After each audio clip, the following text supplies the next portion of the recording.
This talk is Clean Application Development. My name is Adam Culp. My Twitter handle is @AdamCulp. And please, for this talk, please go out to Joined In and rate, if you would please. I'd like to hear how I do, so that way I can do it better at the next conference or the next event that I speak at. I've given a lot of talks at a lot of different places, and I definitely pay attention to any feedback that I get, so I welcome any feedback. If it's too bad, please just tell me. All right, so I am the organizer of the South Florida PHP user group from West Palm Beach down to Miami in South Florida. We have over 400 members in our user group. I'm also the organizer of the Sunshine PHP Developer Conference, which had its first year here just this past February. And we're looking at having a nice big year next year too. I'm a PHP 5.3 certified engineer for Zen Technologies. Basically what I do is I go around the country and I help Zen customers to fix their code, find bottlenecks, tweak their architecture and their development environments and things so that they can run better solutions and things like that. If any of you are having difficulty like that, please call Zen. We have services teams to handle that. I'm also a black belt judo instructor and a long distance runner. And by long distance runner, I'm not talking marathons. Marathons are a warm-up run. I run ultra marathons up to 100 miles. So now the reason I bring that up is not so much to brag, it's just to show that I'm a big fan of iteration. I like doing things over and over again and getting better each time that I do them. You know, whether it's learning how to walk or training myself to run. You know, I couldn't just jump off the couch and automatically go run a 100-mile race. It just doesn't happen. It takes time to condition your body to be able to handle that. So, you know, we run, we train, we learn how to do things better. And it also comes down to writing clean code. Clean code is not something that we just automatically jump off the couch and do. Or clean applications, for that matter, is not something we jump off the couch and do. It's something that we learn over time. We get better with it as we go along. So one of my biggest tips is that I'm not going to be able to teach you to do clean application development in this 45 to 50-minute talk. However, I'm going to show you many tips that I found helpful and many things that are industry standard. So please practice everything and learn it a little bit more over time. Ingrain it. And over time, you will become better at clean application development.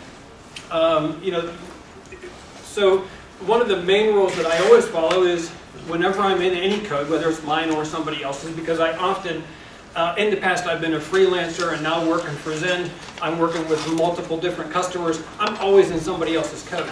So I always make it a rule, I always leave the code better than I found it. Maybe just small, incremental changes, but I always leave it better than I found it. And that in itself also teaches us to do a little bit better. Always watch for new techniques and realize that there's no silver bullet. Things that I show in this talk, things that you might learn at other talks here at this conference or any other conference or reading blogs, what have you, there's no silver bullet. We take little bits and pieces that we learn through time and it helps us get better and do better over time. So please, make it a commitment to constantly learn how to do better. Now throughout this talk, I'm really referring many of these things to two different resources that I recommend it should be in pretty much any developer's toolkit. One is Clean Code by Robert C. Martin, and the other one is a refactoring book by Martin Fowler.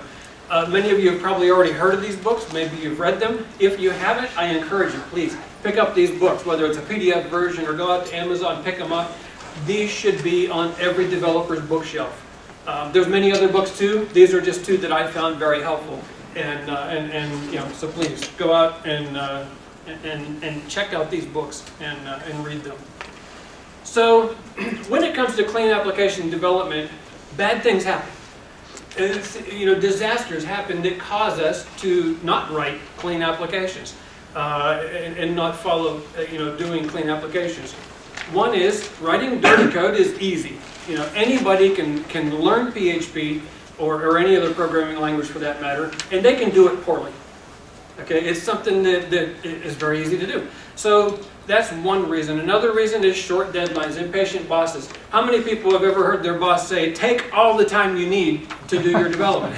It just doesn't happen. Everybody's in a hurry. Business is in a hurry. They need to make money. Please get this done faster so we can go make money on it.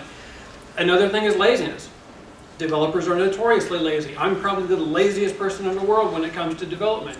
It's something that we fall into. We have to force ourselves not to be lazy and to follow some best practices. Also, lack of how-to. In the PHP world, PHP is so easy to use that we tend to get a lot of entry-level developers doing PHP because it has a very low point of entry. It's actually one of our blessings and one of our curses, right? So with that, a lack of how-to can also lead to bad applications and poorly doing them. A coupled application. How many people know what coupling an application is? Okay, good. Well, it's good that a few of you do. Those of you that don't, when you couple an application, basically you're making the application too many parts rely on other parts in order to function. You know, you're really intermingling your application to the point where you couple it so far that it can't function. If one part breaks, it breaks the whole application or breaks other little pieces in unpredictable ways. So coupling an application is a bad thing. Now, I'm not saying don't make your application so it's not dry. You want to make it so you're not repeating yourself. But at the same time, you want to write your application so that they aren't so reliant on every other part of your application.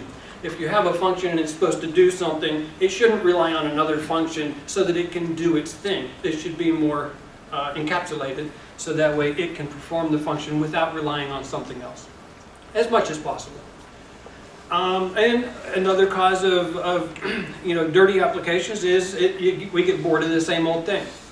We're working on the same application day after day. We do trouble tickets on our application or whatever the case may be.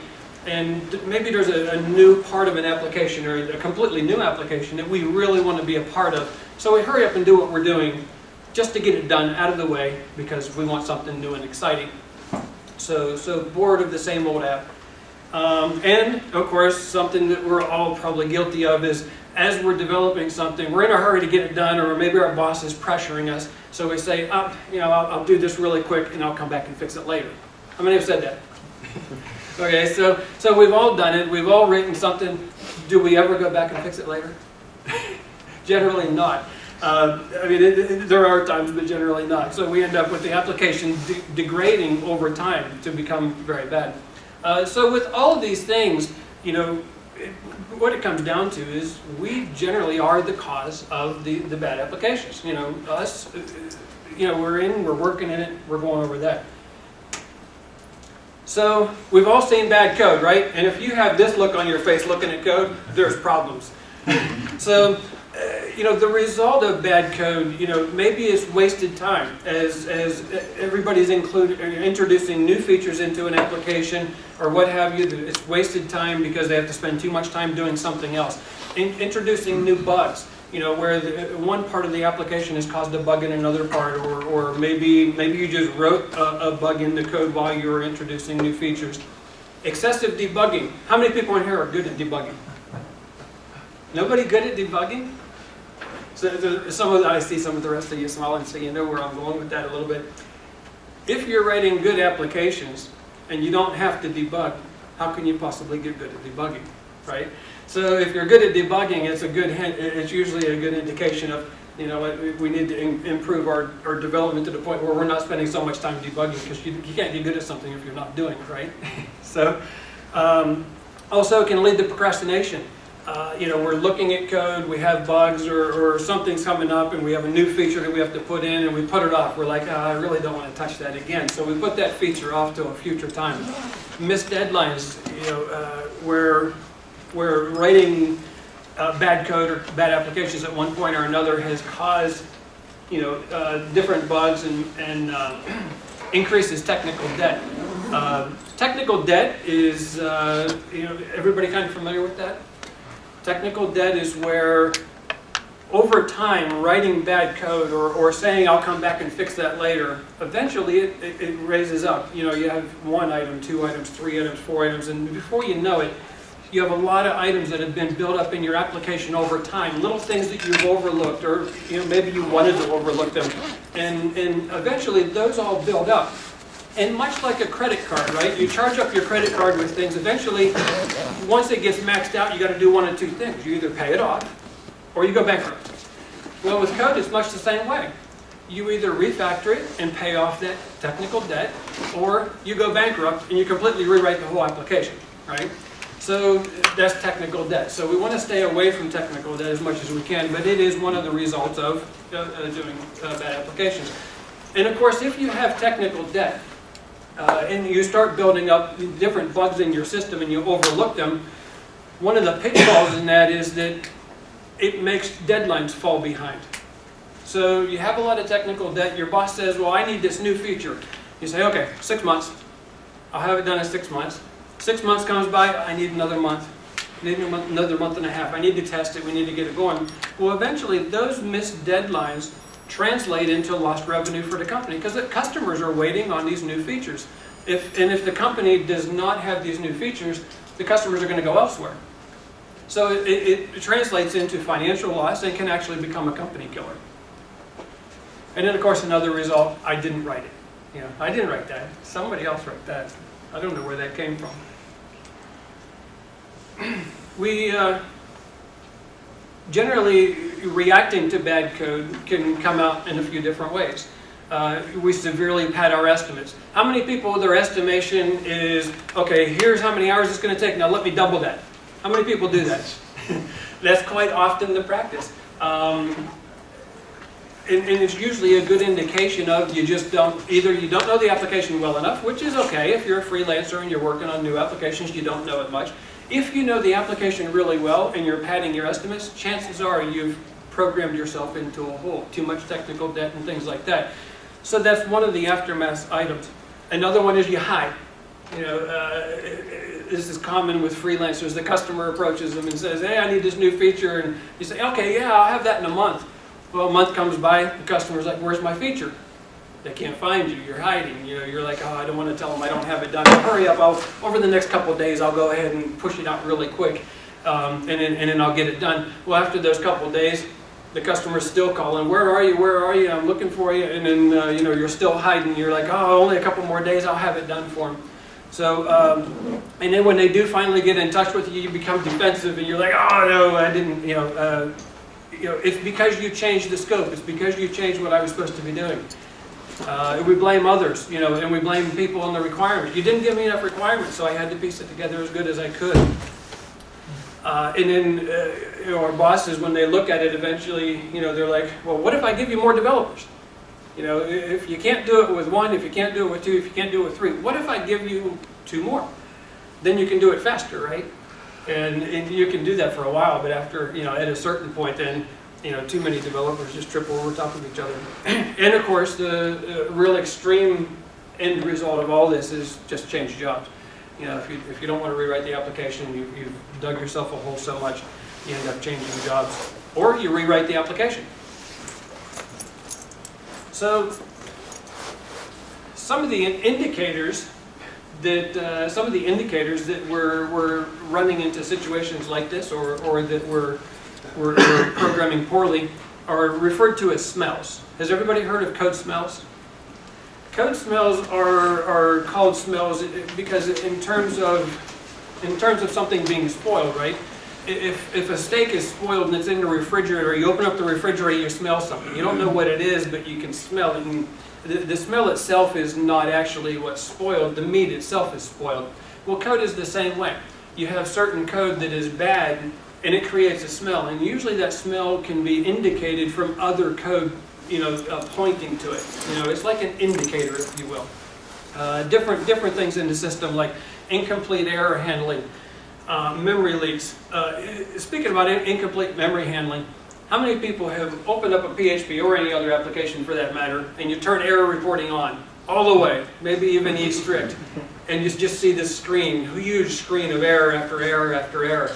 Hopefully it wasn't your application that you did that with, and found all those warnings and things like that, and notices.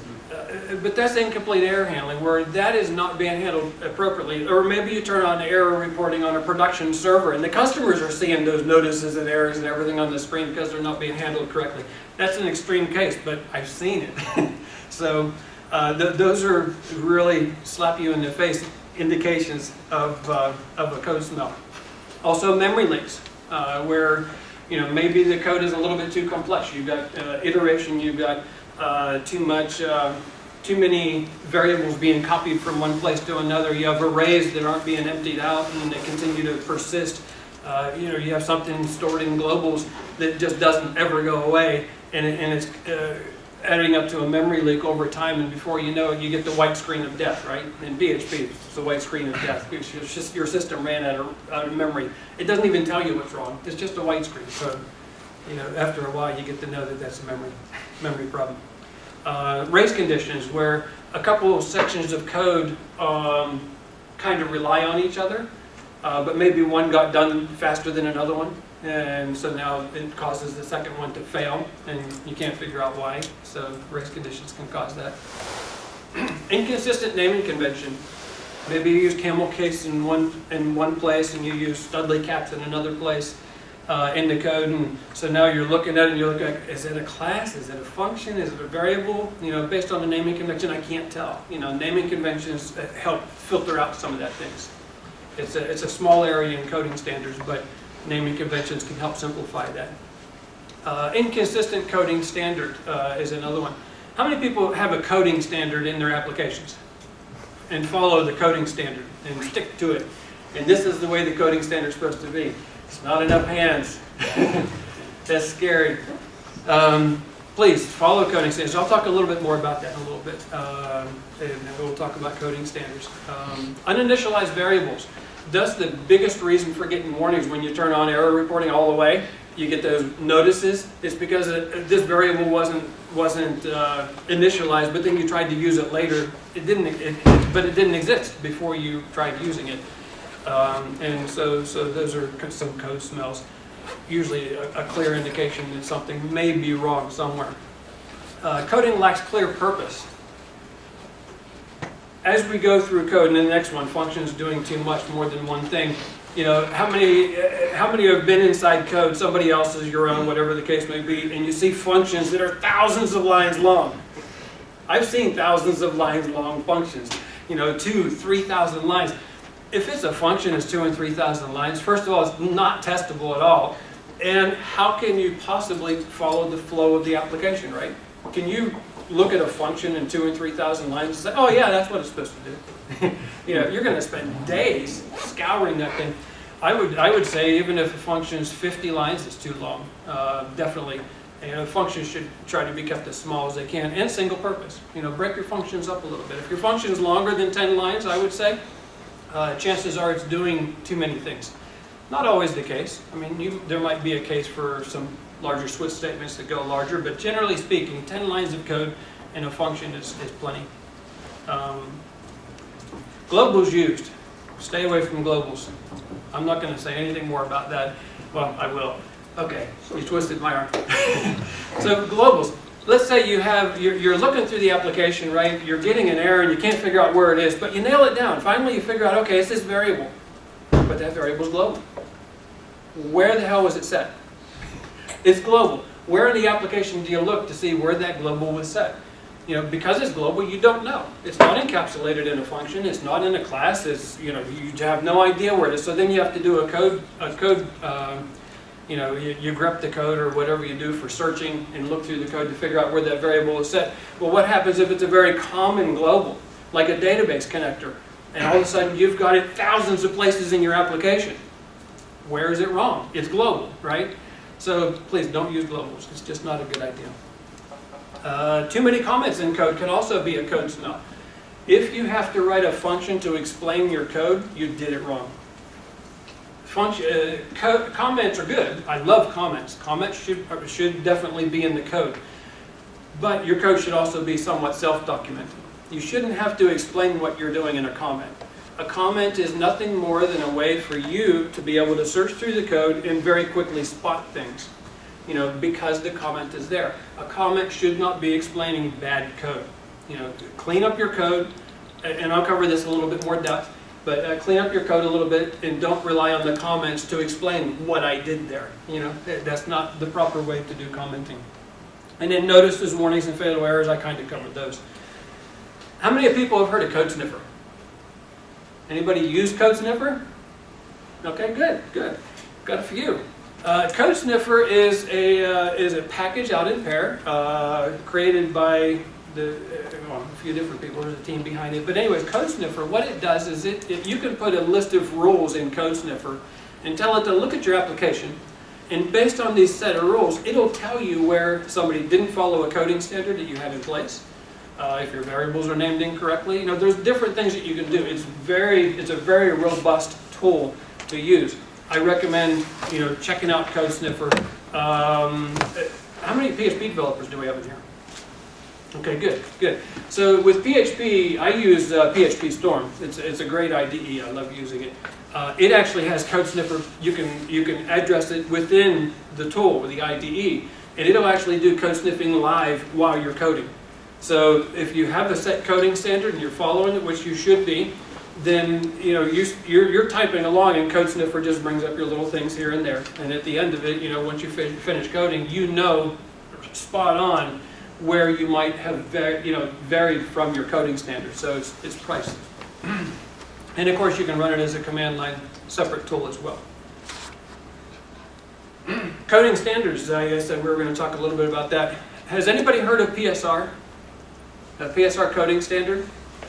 PSR stands for the PHP Framework Operability Group, or actually php-fig.org is where it's located. This website has certain standards. PSR 0 covers auto loading. PSR 1 covers your basic coding standards.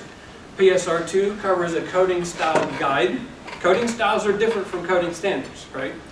And then PSR 3 covers logging and a way to do logging. Now, I'm not saying that you have to do this. I'm not saying that this is necessarily the way to go. The important thing is that everybody should be following some sort of coding standard, whether it's this one or whether it's some other one. Even if you want to roll your own, that's great. But develop a coding standard and follow it. So that way, future developers following behind you, they'll know how you wrote the code. They'll be able to get up and running faster. You will be able to read your code better. If you know as you're reading code and you look and you say, oh, okay, well that's named this way, the coding standard camel case or studly caps, whatever you're using for certain variable names or class names, you'll know at a glance, that's a class. Obviously I'm either using it right or wrong based on the coding standard that I see named there. And it also helps make the code more readable. We spend 80% of our time reading code. And if you don't believe that, I challenge you to, as you're programming, pay attention to what you're actually doing. We spend 80% of our time reading code, and only 20%, maybe not even that high, maybe only 10% writing code. The other 5 to 10% in there is doing other things to prepare to code, right?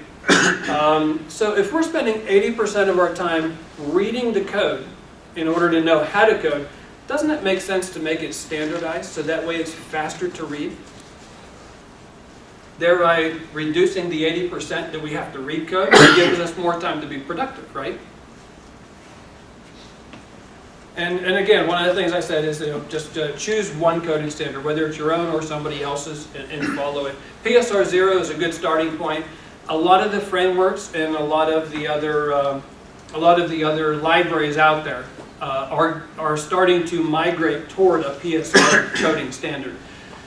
That makes it so that if you know the PSR coding standard and if you're following it, as you're adopting these other tools, Drupal, Cake PHP, Zen Framework, Symfony Framework, all these, they're migrating toward there. So you'll be able to look at the code and pretty much know what they're doing at a glance too, and it'll help cut down on your reading time. So when it comes to functions, I already said a little bit about that. Functions should be kept short. They should be single purpose and pretty much what you expected. When you're looking at a function, you should be able to look at a function. It should be nice and short, and you should be able to look at it and say, that's what I expected to see, based on the name, right? You look at the function name. If it says get this or do this or build this by this, whatever the name of that function is, you should be able to look at the function and at a glance say, okay, it's doing what the name said. I don't need to dig into it much more. It's pretty simple. It's pretty straightforward. So that goes, hand in hand to help us do things. And code, well-written code makes a language look easy. Whether it's PHP, Ruby, Python, whether you're using even VB, properly written code makes those languages look very simple, very easy. Have you looked in a library and you looked at it and you're like, wow, this is drop dead simple. I couldn't have done this. You know, it's because they did a good job programming and they made it look easy. And part of that is making your functions nice and short, making them compartmentalized and encapsulated. Just because we can look at bad code and know what it is doesn't mean we know how to write good code. You know, we all know when we listen to the radio and we hear a bad song, right? We know it's bad, but does that mean we can create a good song? Does that mean we can become songwriters all of a sudden and create a good one? Of course not. Code is the same way. We can look at bad code, but we don't know necessarily how to make it good code. So that's where the studying thing comes in. Continue to practice. And I would also say that clean code, if you see a clean, well-written application, generally the developer really cared about it, they were passionate about it, and they cared about the craft. And of course, clean code doesn't really require many, if any, comments. My code has very minimal comments, but my code is very readable. When you look at my code, you look at my function names, my class names, you look at my variable names, it's pretty drop dead simple what you're looking at. I don't have to put too many comments in there. I'll cover that in a little bit more detail, matter of fact, right now. So, looking at these examples, first we have this nice comment telling us, this is checking to see if an employee is eligible for full benefits. Well, how do we do that? We look at this flag, we see if it's hourly, then we look at the age and we see if the age is this. If it is, then we do something. Now compare that to writing a little bit cleaner code where we, instead of doing it here, we actually outsource it to another function named is eligible for full-time benefits. Well, we know what that's going to do, right? And if we go look at that function, it doesn't take many lines of code to do this comparison. And then it's going to return true, false, whatever, or the employee's ID, whichever the case may be. And this doesn't really require a comment, does it? This one, we had to explain what the code was doing because it was a little bit convoluted. But by properly naming our functions, the code is self-documenting. It just makes it a lot simpler to work with. And so now you can kind of see where I was going with, you don't really need a whole lot of comments. You know, you might do a comment on the function itself, you know, that you're doing like a doc block. I love doc blocks. You should definitely do doc blocks for all your functions. But you don't really need a function or a comment telling what this is going to do. So, to go along with clean application development, let me give you a kind of a scenario of how it happens. We've all been in situations where we started brand new with the company. And how many people have been at their company less than a year? Okay, it's very common. In development, especially web development, the typical lifespan of a developer for a company is 1 to 2 years. You know, the average being about 16 months. So we generally aren't at employers for a very long time period. And there's nothing wrong with that. That's perfectly fine. There's many reasons for that. That's beyond the scope of this talk. But the reason I ask that is to kind of go through this storyline and you'll understand it a little bit better. As we're hired as new developers with companies, our employers generally don't know what the hell they need. They don't know how to get there. They just know they need a developer to get them there. If they could get there without a developer, they wouldn't hire us. So they come to us and they say, you know what, I'm hiring you to do this. Here's an idea that I have. So we're real excited, right? We just started this new job. We're really passionate about it. We go back to our desk really fast and we just code something out really fast. And we go back to our employer with this big proud smile on our face. We just built this new thing that you said you wanted, and we show it to them, and the employer's like, wow, that was awesome. That was really good, thanks. It was fast, it was done well. What if we tweak it a little bit and do just this little thing? And we add this little feature. So, you know, we're like, okay, yeah, I can do that pretty easy. So we go back to our desk, we push it out really fast, we build this functionality, we go back to our boss, and we show it to him, and he's like, wow, that was fast. So what are we doing? We're building the expectation, right?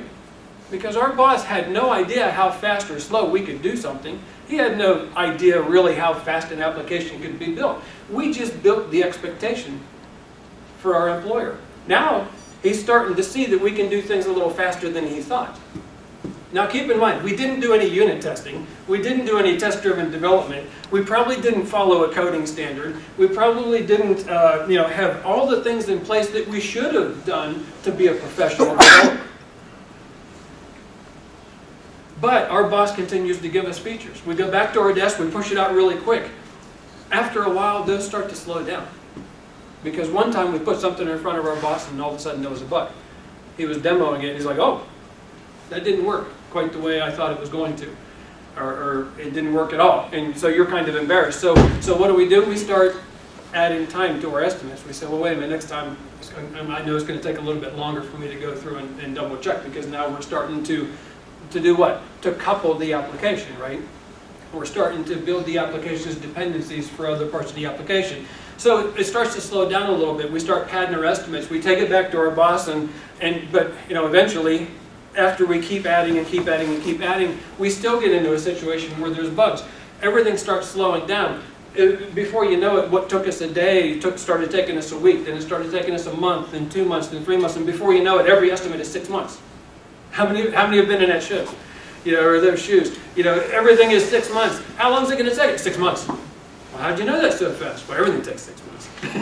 Because I know in 6 months I can do a hell of a lot of work and maybe have some tweaking and things, but I know I can do it pretty fast. So 6 months is good. I have plenty of time to test, plenty of time to catch my bugs, right? So it starts slowing down, and then pretty soon our boss, everything's 6 months, and he's starting to catch on. He's like, oh, okay, I've got one developer, maybe not just one. What if I hired more developers? If I had one developer that can do something in 6 months, 2 developers can do it in 3 months, maybe 4 months, right? So he hires another developer. Before you know it, you have a whole team of developers. Everything's still taking 6 months. And the employer's like, well, wait a minute, how'd this happen? Now I've got 4 or 5 developers and everything's still taking 6 months. I just don't understand that. So over time, we've actually built this hole. So what do? Well, first, as we do this, we start to hire more developers. Now, as I said, we read code 80% of the time, right? Well, that means our coworkers are also reading code 80% of the time. If you write bad code and other people are reading your code, which they're going to have to in order to work in your code, you develop a reputation. Don't develop a reputation. Write clean code, because people will talk. Other developers will talk. You'll get a bad name for yourself, and pretty soon you'll get passed up for promotions, because developers will say, he writes crappy code. And they'll start pointing out their finger. So please, just do it right in the first place. Now, so as we've created this application, we've finally come to a point where the technical debt has just gotten so high. What do? Do we refactor it, or do we rewrite it? How many people say, rewrite? I have. I've been in those shoes many, many times. Rewrite the application, it's better, right? It's cleaner, it's faster, let's just completely, maybe even a new framework, it'll be so much better. All the money that you spend for us to rewrite this thing will be well worth it. So they split up the development team, and they say, okay, we're going to rewrite it. So all the experienced guys are going to go on a new application, because they know the business model, they understand what needs to be done. They've been here the longest, right?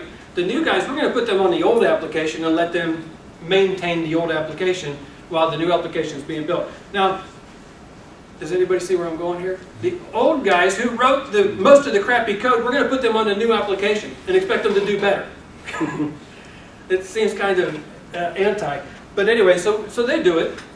And eventually what happens is the old developers, they're doing a great job. They're moving along really well. But the new developers on the old application, all of a sudden they get feature requests. We need this new feature. We just sold it to a customer. We have to have it because this customer is relying on us to have it. So the new developers, they put it in the old application. They built it. Well, then what does that do to the new application? The scope has to creep, right? So you end up with scope creep in the new application. And the new application continues to have that scope creep all through time, because they constantly have to keep up with the old application as well as building the new one. Eventually, business approaches them and says, where's my new application? You've been working on this thing for a year. You've been working on it for 2 years. Where's it at? So the developers on the new application, eventually, they have to rush. They have to hurry. They have to get it done. So they start falling into their old habits. And before you know it, the new application is as bad as the old application. So which one do we use? Do we use the new application? Do we use the old application? Do we rewrite it? So with that, with all these bad things that can happen, it just makes sense to try to do a rewrite. I'm not going to go into too much depth on that. I would encourage, if you're interested in learning about refactoring versus rewriting, I'm having a talk tomorrow afternoon covering refactoring and doing that. It's a pretty well-rated talk, but I will show you how to refactor an old application. I'm not going to cover that here. I've already shown you how it can be a bad thing not to refactor and to try to rewrite, but refactoring, that talk tomorrow is pretty decent. So, to kind of go on with this, you heard me mention professional programmers before when I was talking about it. We as developers, we are professionals. We're paid as professionals. Our employers hire us as professionals. When they hire a doctor or a lawyer, they're hiring a doctor or a lawyer to be a professional. So what does that mean? As a professional, that means that if they hire a carpenter to build something for them, that carpenter is going to follow industry standards. They're going to follow a set way to do things. If that carpenter were all of a sudden to pass away or get hit by a bus, they can hire another carpenter who already knows those same standards, and they can pick up where that person left off. That's part of being a professional. And not only that, time estimates. You know, they rely on doctors, lawyers, and such to give them accurate, or as accurate as possible, time estimates. So that they can rely on that, because it's business, right? Business is getting things done in a certain amount of time, so that way they can push these things out. So it also means documenting the code properly, making things repeatable, and being able to do it right. So my number one goal as I'm doing development is to make myself replaceable. And that's part of also being professional, right? I want to be replaceable. And usually, I'm sure in the backs of some of your minds, you're like, well, wait a minute, doesn't replaceable also mean you don't have any job security? Well, actually, it's quite the opposite. Because if you're replaceable, it means you can go to your next task, because what's our average lifetime at a company anyway? You know, a year, 16 months, 2 years. Our average lifetime is shortened anyway as web developers. So if I make myself replaceable, that means another web developer can follow behind me to take the company to the next level, while I go to another company and take them to the next level, whatever that might be. I can also take vacation without having to worry about it, because I'm replaceable. And again, being professional just is us living up to our title. Please be professionals. Do the things that it takes to be professional. It will reward you 1,000 times over to follow the coding standards, do your testing, and follow the things that help you out. You will go so much further in your career if you do that. Please do it. Part of our biggest responsibility that a lot of developers fail at, and myself at some occasions, is saying no. How many in here have been on a project and your boss says, I don't care, I just want you to do it? You know, well, our job as developers is to say no. Part of being professional is saying no. But you can't just say no and not substantiate it. I'm not saying to do that. No, I'm not going to do it and walk away. You have to be able to give them solid reasons why you said no. As professionals, we should be able to stand in front of them and say, well, no, it takes a little bit of time to do testing for this, and it takes time to follow coding standards and do this. It takes time for us to do things the right way. If we shortcut, you're going to end up in a situation where you're faced with a rewrite or a major refactor of the application. It's going to be very costly. You're going to lose money. Maybe even the company go out of business because your application can't get new features out there fast enough. You know, you have to substantiate this. But our job is to defend the code as professionals. Now, the business people, their job is to defend their timelines and defend their features. That's what they're going to do. That's what their job is. Our job is to defend the code. And that's part of being professional. Where are we at time-wise? I think we're still good. All right, so to kind of go along with protecting the code, one of the things that we look at as developers is the architecture of the application, right? How many people are using different architectures in their code and in setting it up in certain ways? Anybody got any examples of an architecture? What architecture are you using? Me? Yeah. It's mixed, you know, just some object-oriented, some just purely functional. Okay, good. Anybody else? So, generally what I hear, this is a quiet group. Generally what I hear, is because it's morning, right? First day, morning. Generally what I hear a lot of in groups when we talk about architecture is MVC. I'm using MVC. I'm using Zen framework. I'm using Symfony framework. I'm using Cake PHP. That's my architecture. And the reason that I bring that up is because that's not really architecture. That's an application. That's a framework. It's a methodology. It's a design pattern. MVC is a design pattern. It's not really an architecture per se. When we look at architecture, we should be able to look at something. And looking at this, for instance, we can see that there's what looks like long shelves down here. We got reading room and some other different things that can give us a hint. This is probably a library. We can look at the architecture and see pretty simply, what it is. So we can do a top-down view. We look at this, we see there's a barn, there's cars driving through it. We can come up with an assumption of this is probably a drive-through. Or we look at these, and of course these are pretty self-explanatory, right? Architecture should be very simple to look at, and you should get an overall view of what the application or anything is doing for that matter from a top-down view. In today's frameworks and things, we're using MVC, which is awesome. I use MVC. I'm not saying it's the wrong way to do it. I'm just saying, looking at this, can you tell what this application does? It's MVC, but is there any indication of what this application does? We're faced with, we have to dig into the app folder. We can see controllers, models, and views, but we still don't know what the application is doing from a top-down view. We're losing the architecture. And unfortunately, the frameworks are getting more and more complex versus more simplified. I hope to see that change pretty soon. Now, I'm not saying that this is the way to do it either. I'm just saying, imagine if we then had something out here telling us cards, categories, orders, products. We can kind of surmise this may be a shopping cart, right? So again, the architecture is kind of broken out, more open, and we can tell a little bit more simply what this application is doing. So please, people who are smarter than me, I'm not write a framework by any means, but please, in the next iteration of frameworks that we come up with as a community, try to make it simpler. The architecture should be much simpler than it is in today's arrangement of things. Now, kind of counter to what I just said, please, as a professional, use a framework. Pick a good framework and use it. Like I said, today most frameworks are MVC, Model View Controller. So in our controller, it's doing all the direction. We have the model, which is taking care of all the data and the business logic. And then we have the view, which outputs everything back to the client again. MVC just makes sense. And it works out pretty well. As professional developers, please do not rule your own. When you're working for these employers, we've all done it. I've done it. We've done it. We work for an employer and we say, well, that framework doesn't do exactly what I want it to do. This framework doesn't do exactly what I want to do. So I'm going to make my own. Please don't do that. Be professional.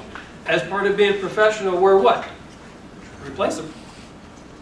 If you roll your own framework, can that employer go out and hire another developer to take your place if you were to get hit by a bus? Can they easily take your place if you're using a framework that's not some sort of industry standard? Of course not. They can't, because that developer, their first thing is they have to learn the framework that you built, that thinks the way that you think. However, if you use some of the industry standard frameworks, now I'm not saying don't go out and build frameworks. I'm just saying don't rule your own for one single employer. If you feel like you have a good idea for a framework, by all means build it. Put it out on GitHub. Build a community behind it, and let's come out with some really kick-ass frameworks. But when it comes to working for an employer, stick to an industry standard type framework. Whether it's Zen or even CodeIgniter for that matter, or Symfony or Cake or Fire or Fuel PHP or whatever. Stick to some of these industry standards, because then your employer can have an easier time finding new developers to work for them. And you as developers, when you become lead developers at your employer, it helps you to be able to find more developers to work with you. And you don't have to spend all the time teaching them a framework. You can make it part of your hiring criteria. I want a developer that knows Zen framework. Well, the pool is very big there. There's a lot of developers that already know Zen framework. So it makes your hiring and your onboarding much easier. So please try to stick with the framework and go from there. And above all, stick to the framework. I realize that every framework is not perfect. It might have small warts, small problems. Stick to it as much as you can, because the next version of that framework might fix that wart. Or if you want to contribute to open source, fix the wart and submit it. Because of course open source is that way, right? We can fix things and send it up and say, hey, I fixed this. This is better now. But above all, stick to a framework if you're using it. Nothing bothers me more than going and consulting with the company, and I'm talking with the developers, and they say, oh yeah, we use Cake PHP, but we didn't like the ACL model, so we built this. Well, how do you upgrade Cake PHP now? What happens when you upgrade Cake PHP? Your ACL is now broken. Your application is totally useless because you strayed from the application. You're strayed from the framework. Stick with the framework. If the framework doesn't offer something, if you're using a minimalistic framework, or CodeIgniter or something like that, if CodeIgniter doesn't do it, then by all means build it. But if you're using a full framework, whether it's Cake Symphony, Zend, or any others, generally they'll do it, and then you can expand it, you can extend it with modules and things like that, but stick within the framework as much as you can. Also, part of clean application development is design patterns. How many people have heard of design patterns? How many people are using design patterns? As much as you can. Awesome. It's great to see some hands. Design patterns are code snippets, if you will, of proven methods of solving problems. So if somebody has already come up with a way of solving a problem in code, you can follow this standard way. I can plug this in there and change it around to meet my application, but for the most part I can follow that pattern, and it makes my coding a lot simpler. And then other developers who understand design patterns can then follow behind, and they can say, oh yeah, that's a factor pattern, or that's a singleton. Try to stay away from singletons as much as you can, but at least you can look at it and you know the design pattern as a developer, and you can say, oh yeah, I see what he did there. He was using a factory and he was doing it because of this, and maybe it fixed this, but maybe it was a shortfall. Maybe we need to make it abstract or something like that. A couple books that I found really helpful is Design Patterns, Elements of Reusable Object-Oriented, and also if you're doing PHP, Guide to PHP Design Patterns by Jason Sweat. Jason's a very smart guy. I can't possibly cover things on the level he does. He works for John Deere. And now one of the things you'll find when you're reading books on design patterns, they are very dry. They're very boring. Prepare to sleep a little bit. But at the same time, if you learn design patterns, it'll really help you in your coding. As we're coding, one of the greatest tools I've found in all my experience is being able to rely on code reviews. Anybody using code reviews? You have a friend or somebody that you can rely on? Even as a freelancer, I have other developers that I can rely on. I can call them up and say, hey, can you help me out here? And they come and they take a look at the code and they say, well, you could have done this better, you could have done that better. So please try to do that as much as possible. Anybody unit testing? I like asking questions, yeah? Unit testing is awesome. So with unit testing, it's a way to use PHP unit, which is the standard in PHP at the moment. And so we write a function for testing something. We call a function passing it parameters that we need, and then we expect it to give a certain result. And then if it passes, it's good. If it fails, it means we need to look at our code because it's not doing what we expected it to do. An example of that would be like up here, for instance, we have a function to test array not empty. So we build the application, get applications, which we're expecting an array, and we look to see is the array not empty, and if that's true, then we pass it. And then of course, we could do the same thing, or this is the function that you would be calling from there. So it's pretty easy to use it. Now the thing with unit testing is, if anything, unit testing is very important. It helps us to keep our applications flowing and keep them bug-free. And when it comes to important things, I generally like to do them first. So that's where unit testing comes in, and you'll notice on the top there is TDD, test-driven development. Test-driven development is where you write your tests first and then you write code to satisfy the tests. So in this case, we could write this test, but we know that we're expecting an array, so we can come down and write this function to satisfy that test.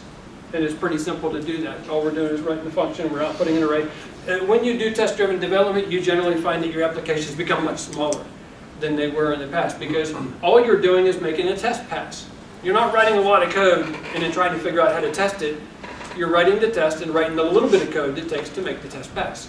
So it tends to greatly simplify your application. And if anything is, again, if it's done first, your unit testing is done first, then at the end of the development cycle, you're not this girl. You're not catching all the crap at the end of it because you've done your testing first. So it makes the application much more simpler. And you make it a process as you go through.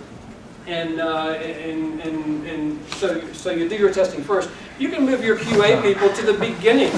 So they're actually writing the test for you, and you as the developer are writing the code to satisfy their tests, and then they run the test at the end, and guess what? Your application's done.